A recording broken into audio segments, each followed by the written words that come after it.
ដឹងអ្វីដឹងត្រឹមតែអូនកំពុងក្បួនមិនអាចខូចត្បិតអូនត្រូវការដុល្លារព្រោះស្រឡាញ់ទើបមិនហ៊ានចោទមិនស្ដីថាមុនដោយជីវ៉ាក្រែងថ្ងៃមួយអូនភ្ញាក់ខ្លួនតែដឹងអីបងបែរជាអ្នកភ្ញាក់ខ្លួនមុនដៃជើងទុនឃើញអូនស្និទ្ធប្រូថ្មីចង់ស្ទុះទៅទាញដៃនិយាយឲ្យដឹងគ្នាតែមិនអាចព្រោះហួចិត្តខ្លាំងពេកសង្សារអូនជាប៉ាបងរឿងម្ដងនេះមិនមែនជារឿងទឹកភ្នែកពេលឃើញហើយចង់តែស្រែក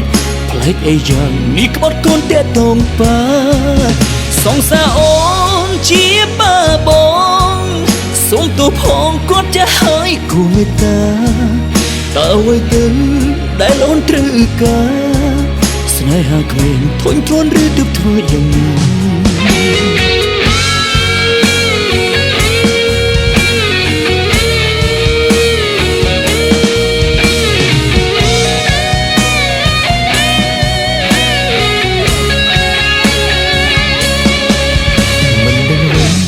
ត្រឹមតែអូនកំពុងក្បួនមិនអាចខូចត្បិតអូនត្រូវការដុល្លារ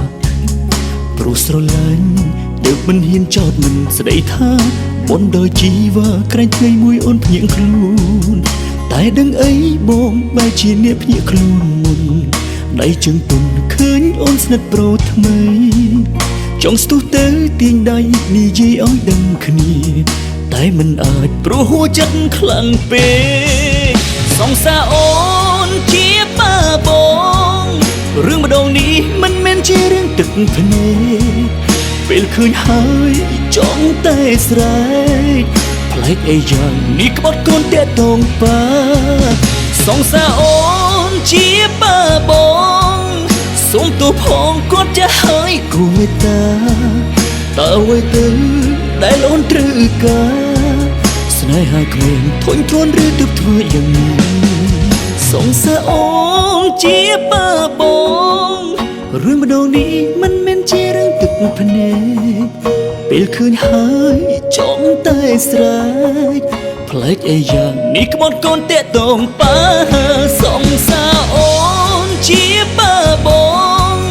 សូមទោសផងគាត់ចាស់ហើយគួរមេត្តាតើអ្វីទៅដែលអូនត្រូវការស្នេហាក្មេងធុញទ្រាន់ឬទើបធ្វើយ៉ាងនេះ